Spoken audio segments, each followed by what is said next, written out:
দীর্ঘ ৯ মাস মহাকাশে আটকে থাকার পর অবশেষে পৃথিবীতে ফিরছেন নাসার ২ মহাকাশচারী সুনিতা উইলিয়ামস ও বুচ উইলমর। এর মধ্যে তাদের ফেরত আনতে আন্তর্জাতিক মহাকাশ কেন্দ্রে পৌঁছেছে স্পেসএক্সের মহাকাশযান ক্রু 10।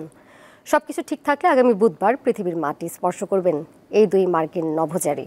দেশ জুড়ে তোলপাড় ওয়ালটন ফ্রিজ কিনে আপনিও হয়ে যেতে পারেন মিলেনিয়ার।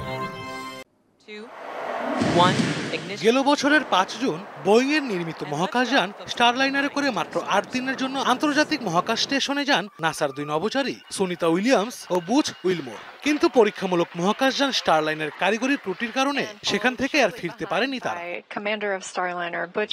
এরপর কেটে গেছে দীর্ঘ ৯ মাস। এতদিনে মহাকাশকে যেন নিজেদের বাসস্থান বানিয়ে ফেলেছেন সুনিতা ও বুচ। বাংলাদেশ সময় শনিবার যুক্তরাষ্ট্রের ফ্লোরিডা কেনেডি স্পেস সেন্টার থেকে ফ্যালকন ৯ রকেটে চড়ে মহাকাশের উদ্দেশ্যে রওনা দেয় ইলন মাস্কের প্রতিষ্ঠান স্পেসএক্সের মহাকাশযান ক্রু 10। সাথে নিয়ে গেছেন রাশিয়া, জাপান ও যুক্তরাষ্ট্রের নভোচারীদের। নতুন ৪ জনকে আইএসএস এ রেখে আসা এবং আগে থেকেই মহাকাশে থাকা সুনিতা, বুচ সহ ৪ নভোচারীকে পৃথিবীতে নিয়ে আসাই এই অভিযানের মূল উদ্দেশ্য।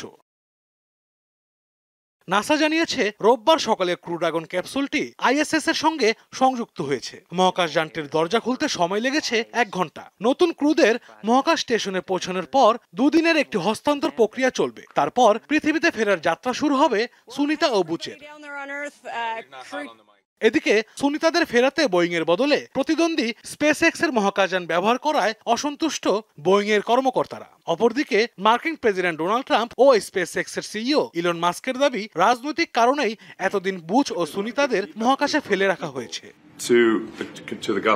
আশরাফ শুভ, দীপ্ত, বার্তাকক্ষ।